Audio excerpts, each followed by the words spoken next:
So I got a little bit of an unpopular, maybe not unpopular to all, but maybe to some. Bro, your So opinion is this is always when it unpopular comes with the to, pod. Don't worry, and you're you know, good. I'm not gonna, I'm not gonna let the physical touch and the intimacy go just yet.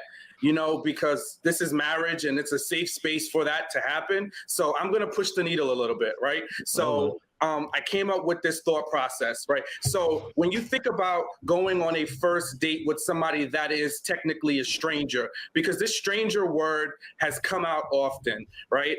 Whether it's Mirla or people trying to feel each other out, Brett and Ryan. But when you go on a first date for someone, some people have that hard and fast rule, right? We don't kiss on the first date, right? So I get it. Some people do, some people don't, but it's a thing, right? First dates, you're getting to know somebody. Maybe you're in each other's presence for 2 hours, 3 hours on average, right?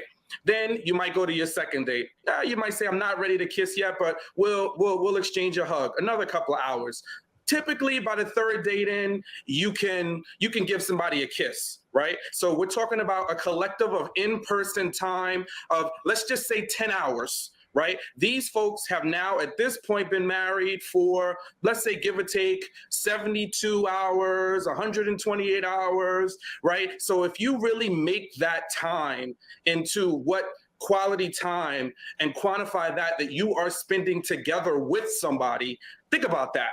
So we are talking about hundreds of hours you are spending with someone, and you're still not at the level of being ready to full on be kissing or having some level of heavy petting, right? I just think like you would be making those connections. You're sleeping in the same bed. We're all grown. This isn't a 12-year-old sleepover here. We're married. At what point are we going to break the barrier and really kind of quantify the time we've really spent together back to back like that? And then get out of our comfort zone a little bit, because it'll always be a thing. And I think that happens when you make something a thing. It will always be a thing. And then you'll build it up to such a point that now it's like, oh, I'm like freaking out when you're just doing the basic things that you did in a normal relationship or a situation. So that's just kind of my push for them to quantify and look at the hours that they're spending together in terms of quantity time, and look at that as the measurement versus we just met each other. Thank you for the unpopular thought there, Sean. Appreciate it. I think it was popular. Don't worry. I think you're good, bro. Anyone else want to add on the bound, Johnny? Go for it, Ray. Yeah, that's unpopular. So unpopular that I don't agree with that. No.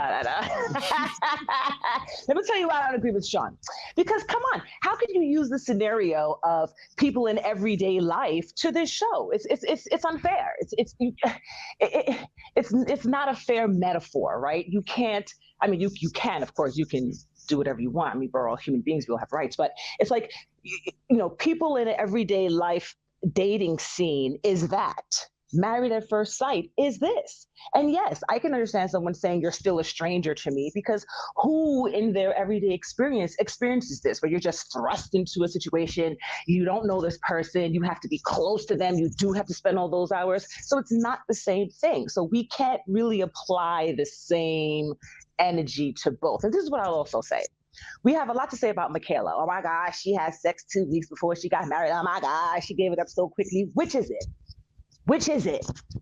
Which? And they were like, you need to get out of your comfort zone. Whoever wants to get out of their comfort zone? Come on. Which is it?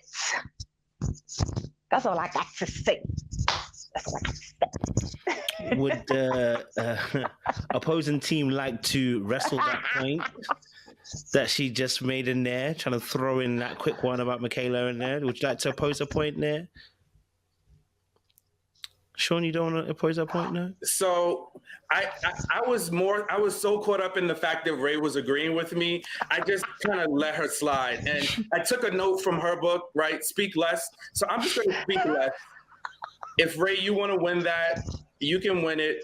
I think we'll all see down the line how Michaela K, Hurricane K, Crazy K, all the K is out of whack and not okay. So I'll let you have that 2-week interlude moment, though. I love Sean.